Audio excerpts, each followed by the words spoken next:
Halo sahabat sehat RSUD Kota Tangerang. Hari ini kita akan kembali dalam acara Ngobras, ngobrol santai seputar kesehatan spektakuler. Dalam rangka memperingati hari ulang tahun RSUD Kota Tangerang yang ke-10 atau 1 dekade layanan RSUD Kota Tangerang, hari ini Komite Promosi Kesehatan Rumah Sakit RSUD Kota Tangerang akan kembali mengadakan diskusi interaktif. Telah hadir bersama kita semua Dr. Virginia Spesialis Paru. Dr. Virginia Spesialis Paru, halo dok. Apa kabar dok? Masya Allah, tabarakallah, kita bisa ketemu lagi ya dok ya. Kita akan berbicara diskusi santai terkait dengan kesehatan paru nih dok. Nah, hari ini dok ya, dalam rangkaian hari ulang tahun RSUD Kota Tangerang yang ke-10 dengan judul tuberkulosis dan kekebalan obat, meningkatkan kesadaran dan aksi. Nah, sahabat sehat di sini dok mau tahu nih dok, sebenarnya tuberkulosis itu apa sih dok? Oke, makasih Mbak Tia atas pertanyaannya. Tuberkulosis ya, atau kita suka menyingkatnya TB ya, TBC gitu ya. Sebenarnya penyakit sudah lama banget ya, dari zaman Fir'aun sudah ada. Tapi sampai sekarang masih ada aja gitu ya. Jadi tuberkulosis itu penyakit infeksi menular yang diakibatkan oleh kuman yang namanya Mycobacterium tuberculosa. Kuman ini bisa menyerang berbagai organ dalam tubuh kita. Yang paling banyak menyerang paru, walaupun bisa menyerang organ yang lain dari atas sampai ke bawah bisa.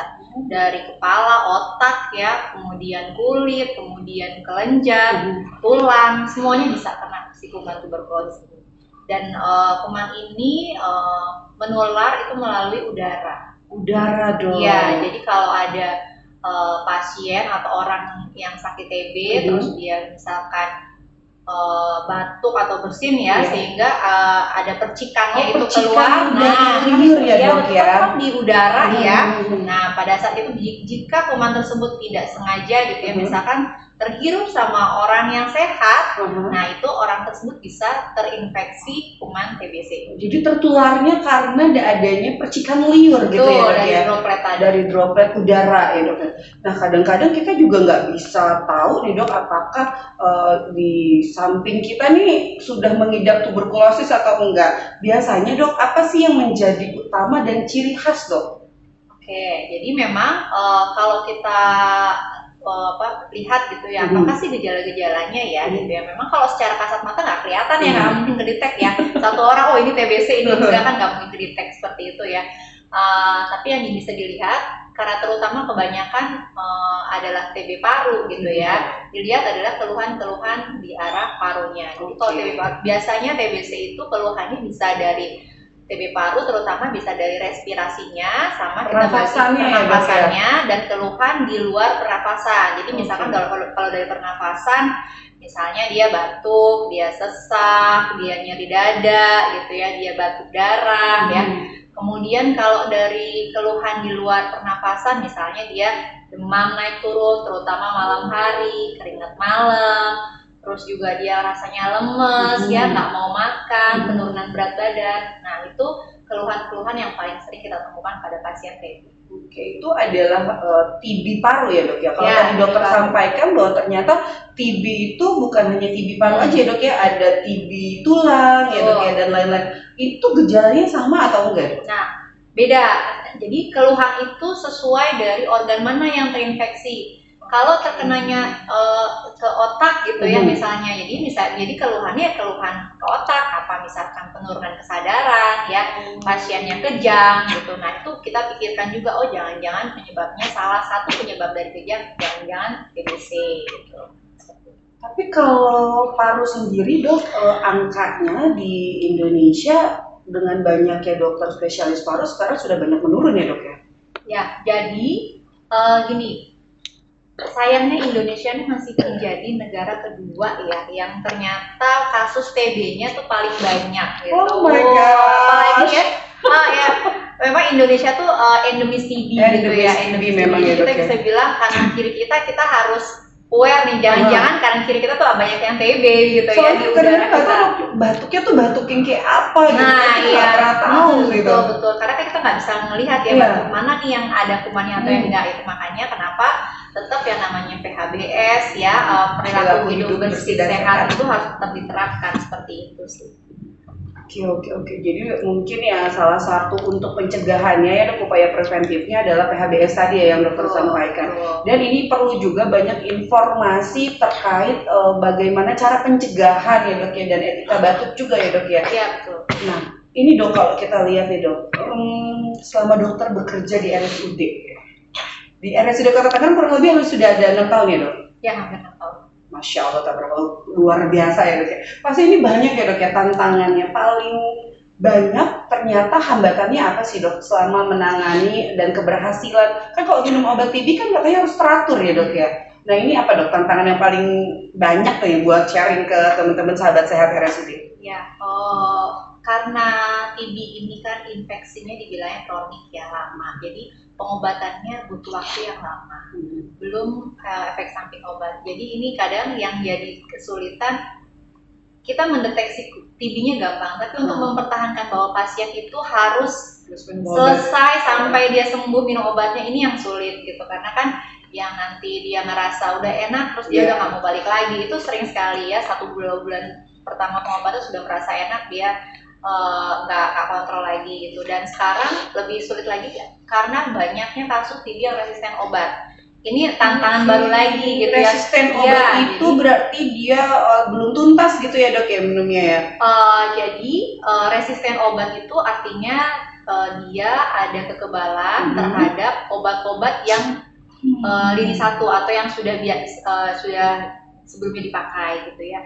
Memang kasus TB resisten obat ini kebanyakan itu ada kita dapatkan pada pasien-pasien yang dulunya pernah pengobatan, terus kemudian pasien-pasien yang pernah drop out gitu ya.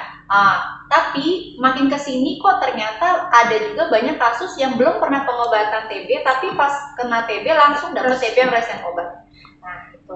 Nah itu jadi kayak berarti jangan-jangan di udara kita udah banyak juga nih kuman TB yang resisten obat gitu ya. Nah ya, jadi karena kita lihat di klinik kita, kalau di RSUD Kota Tangerang kita punya klinik namanya klinik Akasia ya, khusus untuk pengobatan TB-RO atau resisten obat.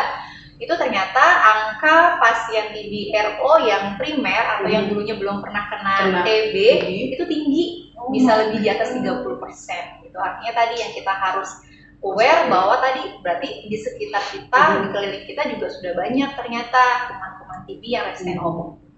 Ya, jadi memang bukan tidak selalu orang yang sudah 2 kali 3 kali baru kena resisten obat gitu ya, TB resisten, tapi orang baru pertama kali pun bisa ya dok ya ternyata ya.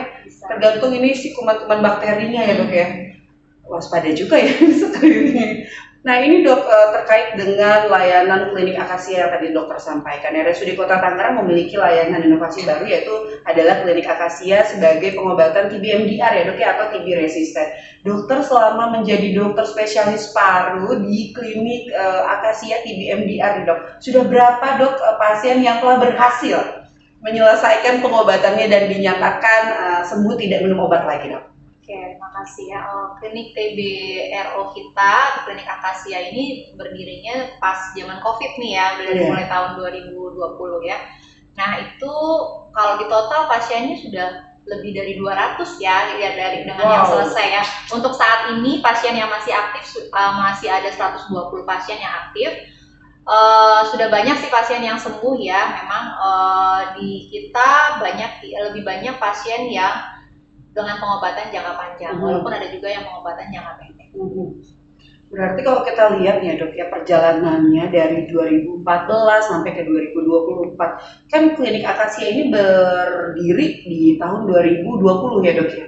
Sebelumnya nih dok, sebelum ada klinik Akasia, kalau kasus-kasus TB MDR dok, atau TB-TB yang resisten, kita ini harus merujuk ke rumah sakit luar berarti dok? Iya, sebelumnya dulu kita harus rujuknya ke RSUD Tangsel. Oke, ke rumah sakit luar di Kota Tangerang ya dok ya. Mulai 2020 itu masing-masing di Tangerang Raya sudah punya, di kabupaten sudah ada, kita juga nggak lama setelah itu, beberapa bulan setelah itu kita juga buka pelayanan karena memang diharuskan ya, karena sudah ada memang SK-nya dari bahwa kita harus membuka pelayanan ya, dan pasiennya juga makin lama ternyata makin banyak. Aduh nih kalau berbicara tentang penyakit TB kadang-kadang enggak tapi sebenarnya angkanya banyak ya dok ya kalau berdasarkan data. Yang paling dok kita paling efektif nih dok ya menurut dokter sebagai praktisi kesehatan, pencegahan dok. Pencegahan kalau berada di masyarakat atau ya di sekeliling yang misalnya perumahannya adalah ventilasi udaranya kan sekarang padat banget nih dok, banyak yang tidak memiliki sirkulasi udara yang baik ya dok. Ini sarannya apa dok? Oke.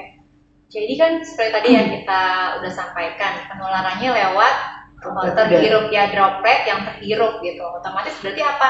Berarti jalan masuknya dari mana tadi? Jalan masuknya dari ya pernafasan ya, dari hidung gitu ya, dari hidung. Nah berarti gimana kira-kira? Nah kalau kita berada di lingkungan yang memang kita nggak tahu gitu ya, kita crowded gitu yang sesak, berarti kita pakai masker. Masker udah pasti. Jadi bukan cuma buat menghindari COVID aja ya. Ternyata pada saat COVID udah turun, TB langsung naik gitu karena baru pada mau berobat. Nah seperti itu. Kemudian kuman TB itu kan mati juga lewat sinar matahari ya kan. Nah memang utama adalah ventilasi gitu. Jadi kalau misalkan ada pasiennya yang serumah atau tangganya ternyata ada yang TB, ya bukannya dijauhi ya. Jadi hilangkan stigma itu, bukannya dijauhi, tapi kita justru sebagai pengawas minum obat kita pantau bahwa dia harus menyelesaikan pengobatannya. Karena apa? Karena kalau dia nggak selesai, kita juga nanti yang akan kena resiko juga gitu. Jadi otomatis kita juga harus aware juga. Jadi harus sama-sama lah ya. Kemudian tadi perhatikan lingkungan rumahnya terutama tempat tinggalnya. Usahakan untuk ventilasi kena cahaya cukup, kemudian kena sinar matahari. Kalau rumahnya kanan kiri nggak kena sinar matahari gimana? Paling nggak di atas lah, upayakan ada genteng kaca mungkin ya. Nah gitu, jadi ada sumber sinar matahari gitu, ya seperti itu sih ya. Karena mereka harus tetap beraktivitas, nggak mungkin kita harus suruh diem aja di kamar gitu, nggak selesai, nanti dia tetap harus seperti biasa. Berarti peran pendamping, peran keluarga dalam penyembuhan minum obat ya dok ya, serta kita konsistensi nih dalam pengobatan itu juga perlu ya dok ya? Oh iya, sangat justru apalagi ya pada kasus-kasus TB yang resisten obat ya, itu kan pengobatannya dengan minum obat yang sudah lebih banyak, jangka pengobatannya lebih panjang, belum lagi efek samping yang banyak. Ada kalanya pasien pasti akan terasa down. Ya, bahkan sampai depresi, capek gitu ya dok, udah nggak kerja, capek minum obat, banyak efek samping gitu jauhin sekitar pula gitu. Stigma itu, nah itu makanya harus, kalau yang lainnya meninggalkan lalu dia sama siapa lagi? Justru di situ lah peran pendamping, peran keluarga terutama ya yang harus menyemangati dan menjadi pengawas pengelolaan obatnya. Jadi memang peran kita untuk melakukan dukungan ya dok ya terhadap teman-teman yang sedang melakukan pengobatan secara rutin khususnya untuk kasus TB paru. Oke dok, sekarang adalah saran apa sih dok kita tuh biar kita tuh melakukan pemeriksaan rutin gitu dok, supaya kita tahu ini sebenarnya kita mencegah penyakit yang menjadi lebih berat gitu. Baik. Seperti yang tadi saya bilang ya, tadi kan melalui tadi ya, kalau kita di crowded kita harus pakai masker. Kemudian PHBS tadi tentunya ya, perilaku hidup bersih sehat. Kemudian apalagi TB itu tidak semua orang yang terinfeksi kuman TB itu menjadi sakit TB. Nah, kenapa bisa dia nggak sakit? Kok yang satu sakit, yang satu enggak? Artinya apa? Ada peran dari daya tahan tubuh. Daya tahan tubuh masing-masing. Daya tahan tubuh kita ya. Kalau dia daya tahan tubuhnya bagus, dia bisa menangkal kuman itu sehingga kuman itu mati oleh daya tahan tubuh kita, betul, imunitas kita. Nah, kemudian perilaku apa lagi yang harus kita hindari? Merokok. Karena merokok itu jelas itu menurunkan daya tahan, terutama daya tahan di pernapasan. Jadi istilahnya kalau di hidung kita tuh ada sapu-sapu ya, silia-silia itu yang dia kalau menghalau kuman. Nah, pada saat orang yang merokok atau dia perokok pasif, nah itu si sapu-sapunya tadi jadi lemah, sehingga kalau ada kuman akan lebih mudah masuk, sehingga lebih mudah untuk jadi sakit gigi seperti itu. Jadi itu kayak si silianya itu disfungsi gitu. Betul. Ya, tadinya dia energitas menghilangkannya itu 100% jadi berkurang karena merokok itu ya dok ya. Memang ya bahaya merokok ini luar biasa banget ya dok ya. Sahabat sehat RSUD Kota Tangerang, kita tiba di sesi akhir diskusi ceria kita. Kita punya 3 hadiah menarik ya dari RSUD Kota Tangerang bagi sahabat sehat yang bisa menjawab pertanyaan dari Dr. Virginia spesialis paru. Nah, coba kita tanya dulu ke Dr. Virginia. Dokter, coba dok, pertanyaan apa nih dok untuk sahabat sehat dok? Oke. Apa ya? Ini aja. Tadi kan kita di RSUD Kota Tangerang kita punya klinik khusus untuk TB resisten obat. Oh ya. Apa nama klinik itu? Apa nama klinik TB resisten obat yang ada di RSUD Kota Tangerang? Jadi teman-teman, sahabat sehat RSUD Kota Tangerang yang sudah tahu jawabannya, boleh direct message ya atau DM ke Instagramnya RSUD Kota Tangerang ya, @RSUD Kota Tangerang ya. 3 penjawab pertama ya. Jadi silakan yuk cepet ya melalui pesan di Instagram @RSUD Kota Tangerang ya.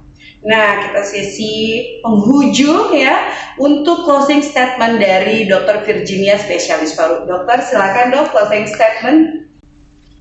Di balik setiap kasus tuberkulosis ada ketekunan, keyakinan, dan harapan untuk masa depan yang lebih baik. Mari kita bersama menjadi bagian dari cerita ini di RSUD Kota Tangerang. Stop TB, take action, stop discrimination. Kegiatan ngobras pada hari ini juga merupakan bagian dalam memperingati Hari Tuberkulosis Sedunia yang jatuh pada tanggal 24 Maret 2024. Baiklah sahabat sehat RSUD Kota Tangerang, demikian acara ngobras pada pagi hari ini. Sekian dan terima kasih. Jika ada kritik dan saran boleh langsung kirimkan pesan melalui direct message di Instagram. RSUD Kota Tangerang melayani dengan cinta. Terima kasih. Cinta. Cinta.